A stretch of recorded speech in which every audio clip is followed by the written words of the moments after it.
Il-ftehim bejn TechMT, l-Università ta' Malta u fost l-aqwa universitajiet fl-Italja se jpermetti biex studenti li bħalissa jispeċjalizzaw fit-teknoloġija ikollhom opportunitajiet ta' impjieg aħjar kif itemmu l-istudji tagħhom.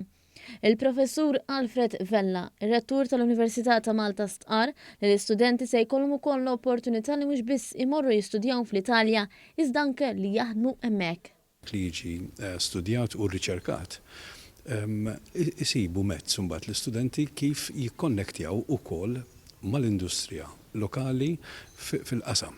Jiġifieri jisom għandek situazzjoni perfetta fejn it-talim isir b'maniera soda għax bejn universitajiet mhux minn università waħda addirittura u fl-istess ħin ukoll għandek il-passaġġ iffaċilitat lejn l-industrija nnifisha.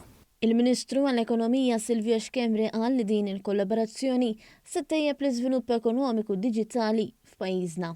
Dal-mod kif iridu nkomplu naħdmu bħala gvern li qed timmexxu l-viżjoni tagħna kemm mill-aspett ta' tkabbir ekonomiku li ngħinu l-industrija imma rridu l-istudenti Maltin intuhom l-opportunità, intuhom l-għodda neċessarja ħalli mbagħad minn dawk l-opportunitajiet ikunu jistgħu jibbenefikaw u nkomplu nħolqu ekonomija ta' ġid għal kulħadd. Mark Buġejja, chairman ta' TechMT qal li din se tara l-rabtiet bejn l-akademja u l-industrija f'dawn l-oqsma jissaħħu biex is-sistema edukattiva trawwem lil dawn l-istudenti u tiżviluppahom f'impjegati ta' kwalità.